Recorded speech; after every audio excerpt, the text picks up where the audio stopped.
Mesdames et messieurs, nous sommes à 52 minutes avec M. Cyril Modeste. Et ce matin, nous allons parler de l'actualité brûlante de notre pays, la Côte d'Ivoire. D'abord, bien avant de commencer, je voudrais vous dire que M. Cyril Modeste est diplômé de l'INHP, qui est l'Institut National Polytechnique, Félix Houphouët-Boigny, d'un diplôme en DUT Finance Comptabilité, option contrôle de gestion. Et dans le cursus de son militantisme scolaire, il a été aussi président du CJFISC, qui veut dire Club des jeunes financiers de l'Institut supérieur de comptabilité de l'INSET. Il a été aussi membre du Rotariat Club d'Abidjan Cocody dans les années 90 à 93. Il est entré à la Générale, qui veut dire Société Générale des Banques de Côte d'Ivoire, dans les années 89, à l'issue d'un concours très sélect, où il assura successivement les fonctions de chef de service adjoint des crédits immobiliers, puis d'analyste et de gestionnaire de comptes clients, c'est-à-dire clientèle privée. De 1993, il quitte la SGBCI pour de hautes études en banque et finance aux États-Unis. Il s'inscrira successivement au Baruch College pour le Bachelor Degree en BA, et puis dans le prestigieux Institut bancaire américain AIB, au Global Institute for Banking and Finance, et ensuite dans l'association des banquiers américains ABA à New York City pour un diplôme d'études approfondies en banque et haute finance. Titulaire d'un master en banque, il est aussi détenteur de la licence des courtiers en bourse de la NASD, National Association for Security Dealers. Il est aussi membre de l'association des diplômés de l'Institut bancaire américain. Il est aussi spécialiste des questions boursières dans une banque d'investissement à Wall Street à New York, puis vice-président à G&H Investment Bank. Il est le président fondateur de DGC, Diaspora Jeunesse de Côte d'Ivoire, dont le but est de contribuer à la recherche et à la sensibilisation de la paix. Sympathisant du FPI depuis les années 90, puis militant actif de 1995 à 2001, il sera malheureusement face à un dilemme essentiel dans la question de Ibrahim Coulibaly. M. Cyril Modeste, ou M. Cyril Diapé Modeste, ce matin, dans notre émission 52 minutes, avec vous, vous allez essayer de nous éclairer concernant la question de vos rapports avec Ibrahim Coulibaly. Bonjour, chers auditeurs. Ibrahim Coulibaly, nous nous sommes connus dans les années 90. J'ai connu Ibrahim Coulibaly pendant que j'étais à la Société Générale des Banques en Côte d'Ivoire, à l'agence principale d'Abidjan Plateau, au siège de la SGBCI. Et donc Ibrahim, à cette époque, était garde du corps du Premier ministre Alassane Dramane Ouattara. Le technocrate qui est venu dans les années 90 dans une Côte d'Ivoire troublée a apporté son talent afin de prévenir le chaos en Côte d'Ivoire à l'orée du multipartisme. Et donc, ce frère très humain, nous nous sommes côtoyés et cette amitié a même permis en 1992 de nous retrouver chez le Premier ministre Alassane Dramane Ouattara dans l'une de ses résidences à Abidjan, Cocody, je crois, les deux plateaux. Voilà, à un dîner où d'autres amis ont été invités par mon truchement. Nous nous sommes retrouvés, nous avons partagé un repas. Et pendant le repas, c'était, je dis bien en 92, à cette époque, le président du FPI, du Front populaire ivoirien, M. Laurent Gbagbo, séjournait à la MACA, à l'issue des manifestations des étudiants réprimées par l'armée ivoirienne. J'ai donc dit pendant ce dîner, discrètement à mon frère Ibrahim, frère, dit au Premier ministre Ouattara de libérer mon père Gbagbo. Nous avons ricané, il me dit, mais tiens, Modeste, c'est pas possible. Regarde où nous nous retrouvons et tu parles comme ça. Je dis, mais il faut le lui dire. Voilà. Cet homme s'est engagé dans la politique sans violence pour que l'émancipation en Côte d'Ivoire et surtout la prospérité puisse être partagée par tous les fils et filles du pays. Je parle du président du Front populaire ivoirien. Donc les idées ont rencontré les miennes. Voilà, parce qu'il faut dire que depuis mon jeune âge, j'ai toujours milité pour les droits de l'homme, le respect de la vie humaine. Et donc, voilà la petite anecdote. Et nous nous sommes séparés à la fin du dîner. Voilà, on est allé s'amuser dans les rues d'Abidjan, voilà, comme tout jeune Ivoirien. Hein. On est allé en boîte de nuit. Et par la suite, en 1993, je décide d'aller aux États-Unis. Parce que logiquement, après l'INSET de Yamoussoukro, l'Institut bancaire, l'Institut supérieur de comptabilité de l'INSET. Revenons surtout à votre passage à la banque, à votre amitié avec Ibrahim Koulibaly, qui date de ces années SGBCI, n'est-ce pas? Oui. Ok. Mais je crois que qu'est-ce qui vous a poussé à arrêter le travail à la Générale pour vous retrouver aux États-Unis? Ben justement, comme je le disais, après l'INSET, les meilleurs sortis de l'INSET, de l'Institut bancaire américain, avec le DUT Finance Comptabilité, du moins option contrôle de gestion, avaient droit à une bourse en France, le MIAGE, pour préparer le MIAGE, la maîtrise de l'informatique appliquée à la gestion. Malheureusement, dans les années 90, tous les Ivoiriens ont été témoins, la Côte d'Ivoire était en banqueroute. Vous faites Boigny, partout. Le PDCI était chancelant, il n'y avait plus d'argent.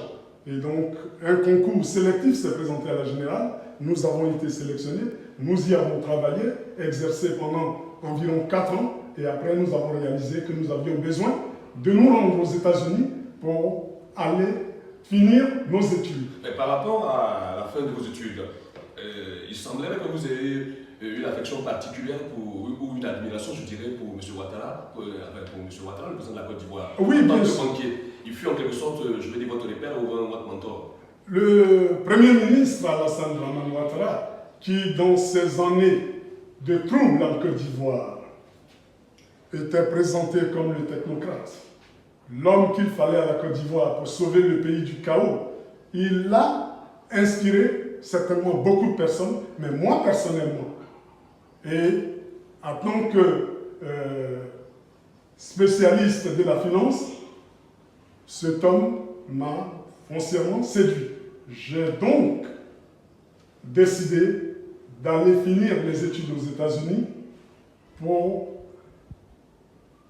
donner à la Côte d'Ivoire la chance d'avoir plusieurs technocrates dans le niveau du Premier ministre Alassane Ouattara. Et donc, il a été à un certain moment un modèle pour nous autres qui exercions dans le domaine de la finance. Et donc, voilà comment, séduit par la Ligue. Aux États-Unis pour continuer vos études, c'est le mot dire. Et après quelques années, vous vous retrouvez subitement avec M. Ibrahim Koulibaly, alias IB, dans une vidéo intitulée Noël à Abidjan, une vidéo qui a fait couler beaucoup d'encre et de salive. Alors, qu'est-ce que vous pouvez dire ce matin à 52 minutes par rapport à cette histoire malheureuse de votre vie? Je suis donc aux États-Unis. J'ai fini avec mes études, le Baruch College, puis l'Institut bancaire américain. Je fais une expertise en banque et haute finance. Je travaille dans des structures bancaires que je ne vais pas nommer ici pour raison de publicité. On n'en a pas besoin. À Wall Street, voilà. Comme vous l'avez dit initialement, je fais la licence de Security Dealers, c'est les courtiers en bourse. Voilà. Et donc, j'exerce pendant plusieurs années et la Côte d'Ivoire est troublée. Mon pays que j'ai connu, paisible, sauf Boigny, est troublé. Je reviens sur une question. Depuis les États-Unis, on vous sait aussi fondateur d'une ONG, Diaspora et Jeunesse en Côte d'Ivoire, ou bien Diaspora et Jeunesse africaine, je ne sais plus. Et par rapport à ce mouvement de DJC, je crois que c'est certainement par rapport à cela que vous êtes déplacé pour venir en Côte d'Ivoire. J'en viendrai. Donc, la Côte d'Ivoire est troublée. Nous sommes, cette partie de la Côte d'Ivoire qu'on appelle la diaspora, nous sommes allés nous frotter aux réalités des démocraties avancées, soucieux de la paix sociale dans notre pays d'origine. Il fallait s'engager.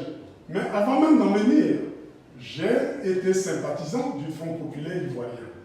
Nous avons engagé des actions de collecte de fonds pour que le président Gbagbo puisse avoir le financement nécessaire pour la victoire des 2000. Gbagbo est élu.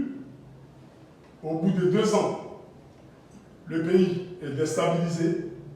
Et moi, aux États-Unis, le nom d'Ibrahim Koulibaly revient de plus en plus. Et je me dis, mais qu'est-ce qui se passe dans mon pays? Ce frère que j'ai connu, très avenant, très humain, non violent, qu'est-ce qui se passe pour qu'il se retrouve à la tête d'une organisation qu'on pourrait qualifier de criminelle? Voilà, parce que ce qui s'est passé, pour ceux qui ont été témoins de la tragédie ivoirienne, c'était vraiment horrible. Donc, préoccupés par la paix, nous fondons Diaspora et Jeunesse de Côte d'Ivoire avec des Ivoiriens, mais également des amis étrangers, démocrates, qui se soucient de nos soucis. Des soucis de la Côte d'Ivoire, des soucis de l'Afrique. Donc, on engage cette équipe dans la promotion de la paix auprès des organisations internationales telles que les Nations Unies. Nous y étions régulièrement pour les sensibiliser à la question ivoirienne. Plus tard, au-delà de la promotion de la paix, au-delà de la promotion de la paix sur le terrain, à l'extérieur, il fallait descendre sur le terrain. Je rentre donc en Côte d'Ivoire en janvier 2006, après avoir travaillé à la sensibilisation de la communauté internationale des Nations Unies. Nous avons visité tous les membres du Conseil de sécurité. Nous sommes allés à Washington, auprès de la Maison Blanche, pour discuter de la question ivoirienne. Les images le montrent bien. Des photos avec Colin Powell, qui était secrétaire d'État du président George Bush, pour lui signifier l'importance de la sécurité internationale qui pourrait être troublée par la crise ivoirienne, la crise armée ivoirienne. Après donc ce travail de la sensibilisation de ces acteurs clés, ainsi que des organisations de défense des droits de l'homme, Human Rights Watch, Amnesty International, Global Witness, International Crisis Group, toutes ces organisations, nous les avons côtoyées, ainsi que leurs responsables. Préoccupés, nous rentrons en Côte d'Ivoire. Nous démissionnons de notre carrière, nous la mettons en berne aux États-Unis, une carrière bancaire. Des amis avec lesquels nous travaillions étaient inquiets pour nous, connaissant l'instabilité et l'insécurité en Afrique. Donc, si je m'abuse, vous avez mis cette carrière en berne juste pour la question humanitaire. Bien sûr. Par rapport à votre ONG du Diaspora et Jeunesse en Côte d'Ivoire. Parce que je pense que lorsqu'on appartient à une communauté, une nation, un quartier, un village, et que le village, la famille est troublée, il n'y a plus rien d'autre qui a d'importance. Il fallait donc rentrer à la maison. Surtout quand vous apprenez que c'est votre frère ivoirien, votre frère certes malinqué, même si je suis crou, bêté, mais nous sommes tous les enfants de la Côte d'Ivoire. Dieu a voulu que ce frère, je le connaisse jeune. Parce qu'il y a certains qui parlent d'Ibrahim Koulibaly, le héros, le faiseur des rois. Série a connu Ibrahim Koulibaly pendant qu'Ibrahim était caporal dans l'armée ivoirienne. Et Série était responsable des crédits immobiliers à la générale, chargé de la clientèle privée, de la gestion des comptes, octroyant des crédits aux ménages ivoiriens. Et donc, ce frère qui se retrouve à la tête d'une organisation qui trouble la quiétude nationale, pour moi, c'est impératif que je rentre. Mais pas pour lui, mais pour la paix en Côte d'Ivoire. Donc, vous avez voulu faire de votre initiative de retour une pierre deux coups, étant donné que vous avez connu M. Ibrahim dans les années jeunesse. Il reste pour vous un ami de longue date. Donc, vous êtes dit qu'en rentrant, vous auriez pu peut-être, dans vos relations, peut-être avec ce dernier, contribuer aussi à la paix en Côte d'Ivoire certainement. Mais bien sûr que la Côte d'Ivoire se promenait partout en train de chercher la paix. Il y a eu Lomé, il y a eu Accra, il y a eu Marcoussis, sur un terrain de rugby, je ne sais même pas ce qu'ils sont allés chercher là-bas. Il y a eu par la suite Pretoria, Et donc, dans ce désordre de la recherche de la paix, ayant connu, je dis bien jeune, ce frère qui semblait être la cheville ouvrière de la rébellion ivoirienne, il fallait que, une fois de retour en Côte d'Ivoire, mais je rappelle quelque chose, en 2004, depuis les États-Unis, nous avons fait une déclaration d'intention de candidature aux élections présidentielles. Parce que depuis très longtemps, nous avons dit à la communauté internationale ainsi qu'à la population ivoirienne, la classe politique traditionnelle qui se connaît parfaitement, mais qui a joué le jeu du trouble, de la trahison, de la manipulation et de la roublardise, conduisait notre pays droit dans le mur. Donc, nous rentrons en Côte d'Ivoire pour pouvoir concrétiser ce projet de candidature aux élections présidentielles. Mais avant que cette candidature ne se confirme, il faut travailler à la désintoxication, à l'amélioration de l'environnement. Nous rentrons, nous avons même fait une conférence, une déclaration au Sofitel, l'hôtel qui aujourd'hui s'appelle Pullman, au Sofitel, hôtel d'Abidjan Plateau, où nous avons mis notre projet de candidature présidentielle en berne, tout en invitant les acteurs clés, Gbagbo, Bédié et Ouattara, ainsi que Blé-Goudé Soro-Guillaume, de nous rejoindre. Nous allons créer l'environnement de paix dont les populations ont besoin avant de parler d'ambition présidentielle. Et avez-vous eu l'impression que vos sollicitudes ont été prises au sérieux? Non, bien sûr que en Côte d'Ivoire, ceux qui étaient écoutés, c'est qui? C'est ceux qui ont les armes ou qui sont adossés aux armes. Il y avait deux blocs. Le bloc qu'ils ont appelé la mouvance présidentielle, LMP, et le bloc RHDP, le bloc rebelle, et l'autre qui se disait bloc patriote ou patriotique. Mais en ce moment, on ne parlait pas encore de RHDP, donc je préfère que vous retirez. Bien sûr que le RHDP a été fondé à Paris depuis 2005. Ok. Donc le RHDP existait, était très actif et partageait les postes ministériels avec le Front populaire ivoirien, arrivé aux élections en 2000 dans des conditions que le président, le champion du FPI, a qualifiées de calamiteuses. Donc les conditions même de la crise étaient déjà là. Les conditions de l'élection, de l'avènement au pouvoir étaient déjà troubles. Donc revenons à cette question. Noël à Abidjan. Nous sommes donc en Côte d'Ivoire. Nous allons vers les acteurs sociaux, les acteurs politiques également. Nous avons sollicité la plupart d'entre eux. Oui, nous avons eu l'occasion de rencontrer le secrétaire général du PDC, M. Djedjen a dit, chez lui à la maison, pour lui parler de la question de la paix. Nous sommes allés vers le FPI, tous les acteurs. Nous avons pris le soin d'inscrire Diaspora et Jeunesse de Côte d'Ivoire dans la dynamique nationale de la société civile, la convention de la société civile. Est-ce que le FPI est informé de toutes les tentatives que vous avez essayées dans le but de pouvoir les approcher? Le FPI, nous pouvons dire qu'il était informé, d'autant plus que nous sommes même allés à la présidence de la République à plusieurs reprises, au bureau du directeur de cabinet, que je crois, Théa Narcisse, c'était ça son nom, je crois. Voilà. Nous avons déposé des demandes d'audience au président de la République. Bref, au sein de la Convention de la société civile, nous avons mené des actions de paix. Nous avons même travaillé à débloquer la grève des instituteurs. Pour en revenir à la question de Noël à Abidjan, qui provoque toutes les passions. Ibrahim Koulibaly, qui est un frère qu'on a connu jeune, non-faiseur de roi. Céline Modeste qui parle de paix aux Blancs, à l'Occident, aux organisations internationales. Il rentre à la maison. Son frère, qui semble-t-il, il y a eu mésentente dans leur association au niveau de la rébellion. Ibrahim, nous l'entendons, il fait une déclaration dans les journaux ivoiriens, Fraternité Matin. Nous retrouvons son contact parce que nous n'étions plus en contact. Voilà. Il faut reconnaître que de 93 jusqu'en 2000, Ibrahim Koulibaly, quand je suis parti de la Côte d'Ivoire, je n'étais plus en contact avec lui.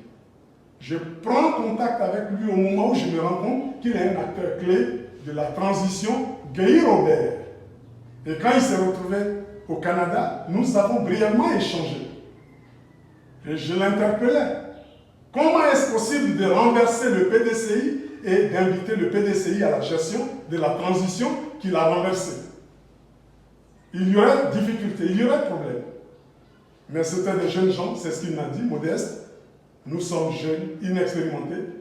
Nous avons fait appel au général Robert Gueye. Ce sont ses propres initiatives.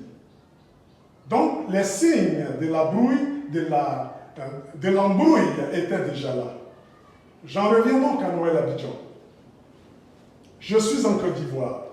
Je rencontre avec les autres acteurs de la société civile, certains acteurs politiques religieux, des chefs des tribus pour la paix. Ibrahim fait signe à travers une contribution dans Fraternité Matin. Vous soutenez sur le même? Je lui envoie un email. Est-ce vraiment toi, frère? Il dit oui, Modeste, c'est moi, je suis au Bénin, à Cotonou. Je dis, mais il faut que je vienne te voir. Il faut que nous parlions de la paix. Parce que je ne peux pas accepter que toi, le frère que j'ai connu, si venant, si gentil, si humain, qu'est-ce qui s'est passé? Il dit, viens. J'arrive donc à Cotonou. Et lorsque j'arrive, je trouve d'autres personnes, des Européens, particulièrement français, dont Jean-Paul Ney et l'autre qui se faisait appeler, je crois, Boris. J'interpelle le frère. Que se passe-t-il? Ceux-là, qui initialement avaient promis à Ibrahim Koulibaly un documentaire pour pouvoir marquer son rôle dans la dynamique des changements en Côte d'Ivoire, je me rends compte que le discours était suspicieux. Je n'ai pas manqué de lui dire ce dont on parle, ce dont vous êtes en train de parler, ne peut être enregistré, avoir un support. Mais j'ai l'impression que tu es en train d'être piégé par ceux qui hier t'ont exclu et qui continuent de travailler à ta mort. N'oublions pas qu'Ibrahim Koulibaly, qui était basé à Ouagadougou pendant la préparation de l'attaque de la Côte d'Ivoire, lorsqu'il a voulu rentrer en Côte d'Ivoire, il dit que ses parrains lui ont proposé, dont Blaise Compaoré, passe par Paris pour descendre sur Abidjan afin que Ouaga ne soit pas accusé d'être la base arrière de votre activité déstabilisatrice de votre pays. Mais qui en Côte d'Ivoire et à travers le monde ne sait pas que la rébellion ivoirienne a été construite, nourrie à Ouagadougou par Blaise Compaoré. Bref, Ibrahim, on lui suggère donc de passer par Paris, arrivé à Paris, je crois que ça devait être en 2003, Ibrahim est accusé de recruter des mercenaires pour un coup d'État contre le président Laurent Gbagbo.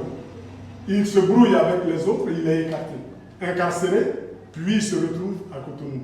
Donc, ayant réalisé qu'il est à Cotonou, dans le cadre des actions de diaspora et jeunesse de Côte d'Ivoire, qui consistent à rapprocher toutes les positions pour que la paix devienne réalité, nous sommes allés le rencontrer pour discuter de son retour sécurisé en Côte d'Ivoire, de son retour à la maison, mais en rentrant en dialogue direct avec les tenants du pouvoir, le président Laurent Gbagbo et son gouvernement. Surtout que Soro Guillaume, comme il me le disait pour présenter, était celui qui allait au puits lui puiser de l'eau pour qu'il se lave pendant leur exil qui a débouché sur la formation d'une rébellion.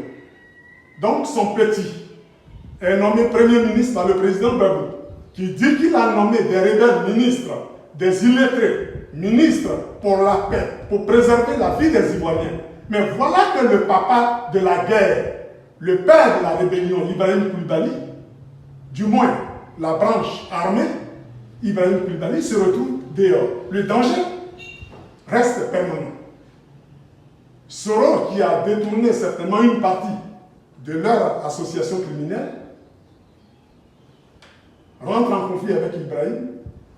Il ne veut pas désarmer et beaucoup d'actions l'ont démontré. Alors c'était pour rassurer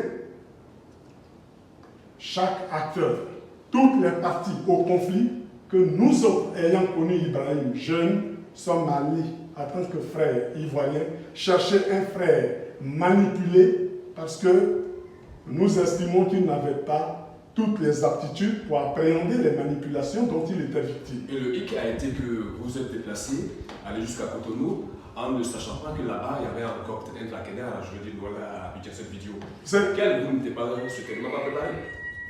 Ben, j'arrive, je vois Ibrahim avec des gens, je l'interpelle, j'appelle l'un de ses collaborateurs de côté dans ma chambre d'hôtel pour l'interpeller, pour qu'il dise aux frères qu'il était sur la mauvaise voie.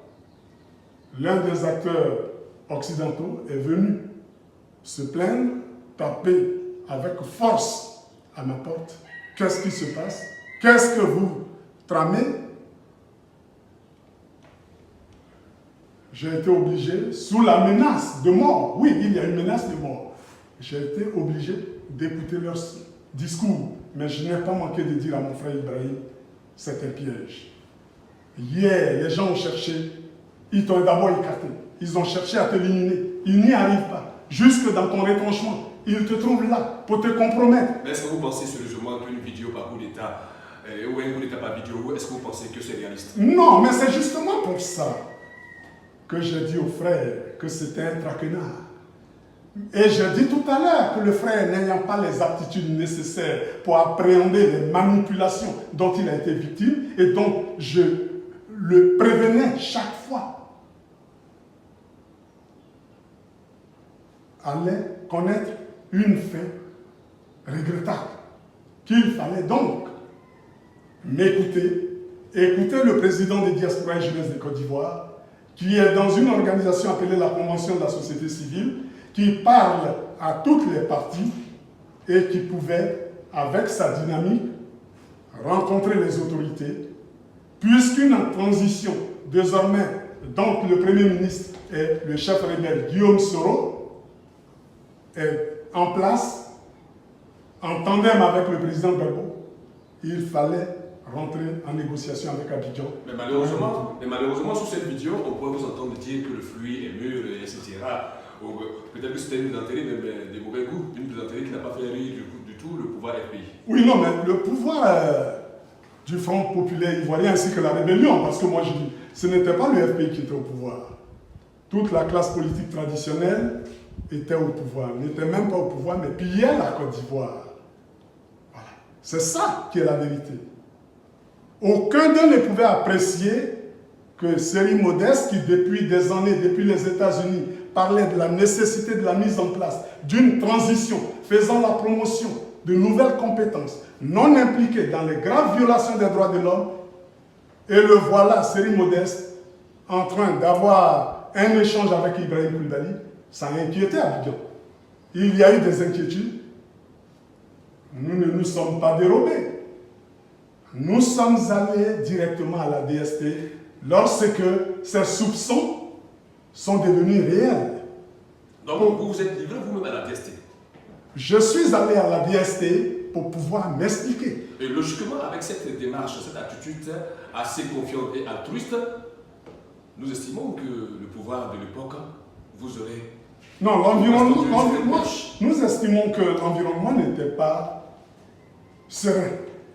Les gouvernants eux-mêmes n'étaient pas sereins. Il y a une situation insurrectionnelle, même s'ils se retrouvent en amitié avec les tenants de cette insurrection, malgré tout, ils n'étaient pas sereins. Et c'était pour les séréniser, et séréniser le peuple ivoirien, que volontairement, je me suis rendu à la DST pour dire oui, c'est moi qui suis visible dans la vidéo Noël Abidjan avec Ibrahim Koulibaly, qui est mon frère ivoirien, qui s'est égaré, que je suis allé chercher pour le ramener à la maison pour que la quiétude revienne. Si vous avez des doutes, je suis à votre disposition. Ils ont préféré me garder pendant pratiquement 2 ans, 2008 et 2009, sans avoir le courage de me conduire au tribunal. Je leur ai dit que je ne m'étais pas présenté à eux pour un éventuel arrangement, une éventuelle négociation. Je ne me sentais coupable de rien. Je suis un acteur de paix. La preuve, ce dont je les prévenais a fini par arriver. Donc je veux dire que quelque part, les gens ont mis du discrédit pour rien sur vous, puisque en Côte d'Ivoire, on peut savoir que tous les acteurs politiques ont eu à un moment de leur histoire à marcher même avec des criminels. On a vu les blés qui ont dormi dans la chambre de Ouattao, on a vu même le président Mabo être nommé sur le comme Premier ministre, donc l'un dans l'autre, vous n'avez, je pense que votre démarche n'a pas été comprise. La démarche ne pouvait pas être comprise, d'autant plus que Modeste Seri n'est pas compromis. La Côte d'Ivoire est gouvernée par la compromission, la corruption, la criminalité, l'impunité. Il n'y a rien à me reprocher. Je ne pouvais donc pas, et en plus je ne détenais aucune arme. En Côte d'Ivoire, seuls les détenteurs des armes gouvernent. Le peuple ivoirien, depuis plusieurs années, a été pris en otage. Donc, quelque part, les gens ont préféré vous écarter d'une manière ou d'une autre, alors qu'il n'y avait aucune culpabilité contre vous. Mais nous avons même tout à l'heure, je l'ai précisé en début de cet entretien, que nous avons travaillé à préparer le lit à Gbagbo Laurent en organisant la diaspora ivoirienne aux États-Unis, en passant dans les chaînes de télévision, dont La Voix d'Amérique, Voice of America, pour pouvoir faire la promotion du projet de société du FPI. Parvenus au pouvoir, nous, devant les difficultés énormes que le FPI a trouvées sur place, oui, les institutions internationales, financières, la Banque mondiale, le FMI avaient fermé les robinets de la Côte d'Ivoire. Mais exerçant dans le domaine de la haute finance, nos relations, nous les avons mis à profit.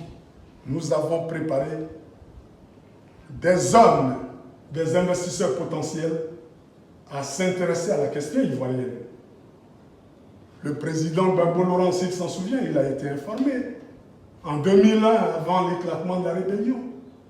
Le Premier ministre Rafi N'Guessan, j'espère qu'il a encore la possibilité de se souvenir de l'échange avec le ministre de l'économie et des finances, Bohou Mbabré, lorsque je leur disais qu'il y a des investisseurs potentiels qui voudraient discuter avec eux, malgré leur calendrier très chargé, de trouver le temps de rencontrer ces personnes. Est-ce que vous avez écouté? Ben, quand on regarde plusieurs années plus tard, en 2002 par la suite, le désordre. Et même il y a eu la première dame, Simone Gbagbo, j'espère qu'elle s'en souvient, à Washington. J'ai voulu échanger avec elle en aparté. Elle a voulu que je m'exprime entre militants et sympathisants. Je l'ai fait, il paraît que ça ne lui a pas plu. Elle m'a gardé dedans, parce que je lui ai dit de dire au président Gbagbo, lorsqu'on reconnaît qu'on est arrivé au pouvoir dans des conditions calamiteuses, mais on ne passe pas son temps à accuser ses adversaires, ses alliés d'hier, devenus adversaires des vagabonds de nationalité. Le dérapage langagier, il fallait le soigner. Et que le FPI n'était pas un ramassis des théoriciens seulement. Il ne fallait pas que le gouvernement de Gbagbo Laurent soit la répétition du SINARES. Ce n'est pas le syndicat des enseignants du supérieur et du secondaire. Ils n'ont pas apprécié parce que je n'ai pas manqué de leur dire. Le discours que vous avez est inutilement agressif. Essayez de revoir la formation du gouvernement. Je parle du gouvernement lorsque le FPI a gagné les élections. Malgré les difficultés, les conditions peut-être contestables de ces élections. Nous n'avons pas été écoutés parce que nous avons simplement eu tort d'avoir eu raison très tôt en leur disant former un gouvernement composé aussi bien de technocrates, de théoriciens, d'enseignants, et puis ce serait un tout, la promotion de la compétence, de l'excellence. Nous n'avons pas été suivis. 2001 d'abord, il y aurait eu une première opération, je crois bien, d'une Mercedes noire, encore avec le même frère Ibrahim Koulibaly, qui s'est répété en 2002 avec tout le cortège d'assassinats que nous avons connu et dont nous vivons jusqu'en 2020 les conséquences. On va revenir sur un plan essentiel de votre vie. La question du général Guy Robert et surtout votre présence aux obsèques de Guy Robert en compagnie de son fils Franck Gueye. Oui, Franck Gueye, paix à son âme.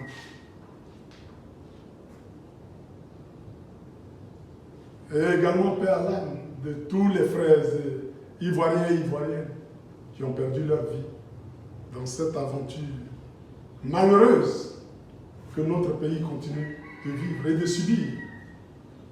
Nous avons effectivement été approchés par un ami. Franck Gueye est arrivé, je crois, aux États-Unis en 2002, vers fin 2002, après les événements malheureux, je crois, de septembre 2002. Un ami m'a appelé. Lui vivait en Europe à cette époque. Il m'appelle, frère, il y a le frère Franck Gueye qui est là. Est-ce que tu peux le recevoir, échanger avec lui? J'ai reçu Franck Gueye chez moi à la maison. Il était même à l'un des anniversaires de ma fille. Les frères et sœurs du FPI, parce que le FPI, mon domicile à New York, a été à un certain moment le siège des réunions du Front populaire ivoirien, avec Demba Traoré, qui est aujourd'hui l'un des collaborateurs directs du président Gbagbo, retenu à Bruxelles, après son acquittement, à La Haye, le frère Taïzoué. On se connaît. Donc, oui, donc Franck Gueye se retrouve à... Franck Gueye donc se retrouve à la maison. Et comme depuis toujours, Modesterie a pour principe la paix et la non-violence, même aux frères du FPI, compte tenu des conditions calamiteuses dans lesquelles les élections sont passées. Donc il y a une amitié qui s'est liée entre Franck Gueye et vous au point de revenir avec lui. Franck Gueye, ayant subi directement les affres de 2002, de septembre 2002, sa famille ayant été décimée, et nous étant dans une dynamique de paix depuis toujours, nous l'avons accueilli, nous avons échangé et nous avons travaillé à le rapprocher du pouvoir d'Abidjan pour la réconciliation nationale. Nous avons donc été un acteur important dans l'organisation des funérailles du général Gueye. J'ai dit à mon frère Franck, lorsque nous sortons, ou lorsque tu sors même à Washington, et que tu veux t'amuser un peu, 2 ans, 3 ans, 4 ans plus tard, après les événements malheureux de septembre 2002, les gens, les Ivoiriens, vous les connaissez. Oui, ils dansent, ils s'amusent, pendant que le corps de son père, refroidi, est en train de geler à la morgue. Donc, frère, il faut que nous discutions pour voir comment rapprocher la famille Gueye d'Abidjan dans notre dynamique de paix à Diaspora Jeunesse de Côte d'Ivoire pour que les funérailles aient lieu, pour que le corps puisse être envoyé en terre. Le reste peut être discuté par la suite. C'est ainsi qu'en 2006, rentré en 2006, Franck aussi est rentré en 2006, nous avons de façon active participé aux obsèques du général Gueye, de la résidence principale Gueye, de l'Indénié. Nous avons été au camp Gallieni pour assister au salut militaire jusqu'à ce qu'il soit envoyé en terre. Donc Franck Gueye a été un frère, un bon frère. Et aujourd'hui, je dis paix à son âme. Ok, donc de Franck Gueye ou d'Ibrahim Koulibaly en passant par Franck Gueye, 2 amitiés, 2 amis, des gens qui sont aussi, dont les familles sont aussi peut-être pressenties comme des acteurs de cette crise ivoirienne. Est-ce que vous n'avez pas l'impression que vous avez nagé certainement en eau trouble? Nager en eau trouble, ça appartient aux gens qui ne recherchent pas la paix. On ne va pas discuter de la paix avec les non-acteurs. Ibrahim est un acteur clé.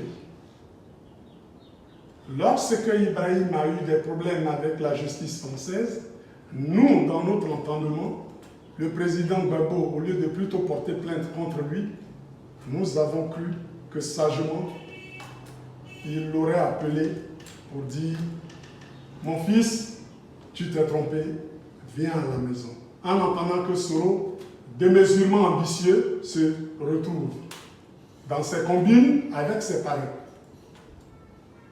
Ibrahim a été abandonné, il est resté dans le désert. C'est mon frère ivoirien. Ce n'est pas parce que vous avez un frère ivoirien, un frère africain, qui à un certain moment s'est égaré, que vous allez le renier.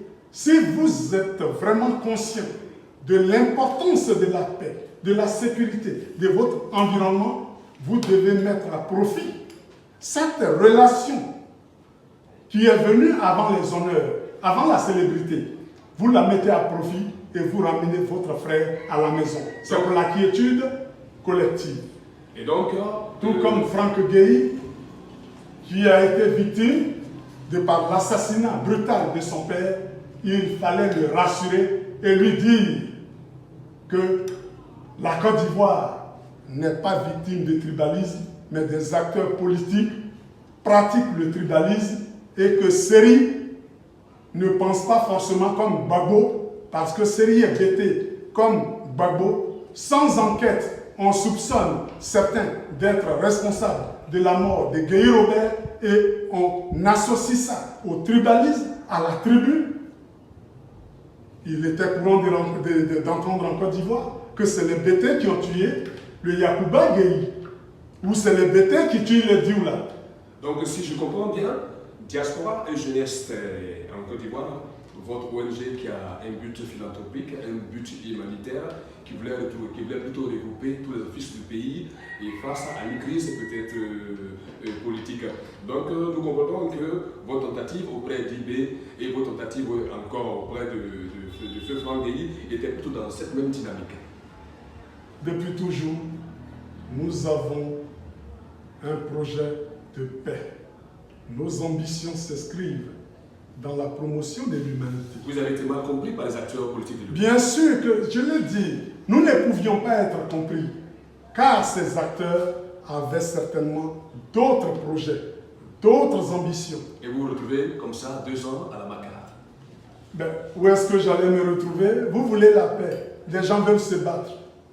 Vous n'avez pas d'armes pour vous interposer. Vous vous interposez avec votre verbe, avec votre sagesse, votre vision de la paix. Nous n'avons pas été écoutés. Nous étions soupçonnés d'être mêlés à un projet de coup d'État en tant comme responsable. Sur un support vidéo, ce qui n'est même pas sérieux. Comment peut-on préparer un coup d'État sur vidéo qu'on expédie aux victimes de ce projet avant exécution? C'est là toute la supercherie. On a pris une vidéo pour traumatiser le peuple ivoirien. J'ai compris à partir de cette comédie qu'en fait les Ivoiriens sont victimes de manipulation. Il y a de la manipulation. Qu'il soit de la rébellion, qu'il soit du Front populaire ivoirien, à un certain moment, on ne pouvait plus les distinguer. Bouaké et Abidjan, Soro et Gbagbo passaient pratiquement leur nuit ensemble. Ouattao et Blé Boudé. En pleine journée, on crie « à bas les rebelles ». Et la nuit, ils vont signer des deals ensemble. Voilà l'escroquerie dont la Côte d'Ivoire a été victime hier jusqu'à aujourd'hui. Ouattara est traité d'étranger quand ça les arrange et lorsque ça ne les arrange pas. Mais il semblerait que aussi vos discours, souvent quand vous vous retrouvez dans les agora, n'étaient pas de nature à plaire au pouvoir de l'époque. Et vous vous rappelez cette aventure Oui, nous sommes dans le cadre de la promotion de la paix. Si je me souviens bien de la date, ça fait maintenant longtemps. En décembre, exactement, je crois le 18 décembre 2007, quelque temps avant d'être accusés à tort de tentative de coup d'État, nous étions au Parlement de Yopougon-Sidessi pour désintoxiquer la jeunesse ivoirienne. Je vais faire un coup d'État et je vais dans le fief des gens que je suis prêt, qui risquent même de me faire mal. Mais malgré les risques que ces gens-là avaient été manipulés, nous sommes allés à eux pour travailler à leur désintoxication. Dire à la jeunesse ivoirienne, vous voyez, observez bien, regardez, Laurent Gbagbo, Soro Guillaume que vous diabolisiez, aujourd'hui ils sont dans une dynamique de paix. Il y a eu les accords de Ouagadougou. Même si nous doutions, mais il fallait accompagner cette dynamique. C'est dans cette voie que nous sommes allés jusqu'au siège du patriotisme galvaudé, d'escroquerie, pour leur dire, on vous manipule, détournez-vous de la manipulation, travaillons à la désintoxication de la population pour préparer la Côte d'Ivoire à l'avènement d'une troisième voie, celle de la promotion de toutes les tribus, qu'elles soient du nord, du sud, de l'est, de l'ouest et du centre, et nous allons créer les conditions d'une vie meilleure. Abandonnez la violence et la Côte d'Ivoire sera en paix. Désolidarisez-vous, que vous soyez du nord, du sud, de l'est, de l'ouest, du centre. Entendons-nous, des gens qui ont joué leur partition ont lamentablement échoué parce qu'il faut retenir, Gbagbo et Ouattara étaient les meilleurs amis. Il y a eu, tout le monde se souvient du Front républicain. Et vous avez passé 2 ans à la Maca après les 2 ans. Oui, mais bien sûr. Vous libérez après 2 ans de passer à la Maca. De mon discours au Parlement de Yopougon où j'ai dit que les Ivoiriens, hélas, vous allez vous rendre compte, le jour où Laurent Gbagbo va perdre le pouvoir, il n'a pas travaillé sur l'aspect relations internationales et cela va lui être préjudiciable. Et nous l'avons payé cash. Avant votre mot de fin, M. Chéri Modeste, donc en guise de Messie, vous avez tenté de prévenir le pouvoir FPI et à votre sortie de la... Oui, nous ne dirons pas que nous avons été Messie. Voilà, le Messie, c'est la perfection. Voilà. Mais il faut reconnaître que, en tant qu'acteur de la paix, promoteur de la paix, depuis plusieurs années, nous avons ce plan de paix, c'était la nécessité d'une transition responsable. Cette transition devrait prévenir le chaos. En quoi faisant? En faisant la promotion des personnes non directement impliquées dans les graves violations des droits de l'homme. Nous n'avons pas été compris. Et nous l'avons même dit. Le président Gbagbo, nous avons essayé de le prévenir. Compte tenu du fait qu'une rébellion a éclaté pour apparemment installer quelqu'un au pouvoir, lorsque ces choses-là vont se présenter à l'occasion des prochaines élections, donc les conditions n'étaient même pas réunies, comment pouvons-nous aller à des élections? On autorise des gens non éligibles selon la Constitution à devenir éligibles parce qu'ils détiennent des armes. Et nous allons revenir pour les autres numéros de 52 minutes avec M. Chéri Modeste. Mais pour l'heure, nous voulons votre mot de fin avant la conclusion. Nous voudrions d'abord exprimer nos regrets, notre compassion pour toutes les victimes de tous les camps de cette crise militaro-politique en Côte d'Ivoire, qui décime, qui détruit la Côte d'Ivoire depuis la disparition du président Félix Houphouët-Boigny. Car la tragédie ivoirienne date pour nous des années 90. La lutte pour le pouvoir a conduit à des dérapages par la manipulation de la jeunesse ivoirienne mal formée, à qui on a remis les armes, et n'ayant pas les capacités d'analyser les conséquences de leurs actes, se sont laissés emballer et notre pays, jusque-là, est dans l'instabilité. Pour nous, la Côte d'Ivoire est actuellement dans la transition vers la démocratie.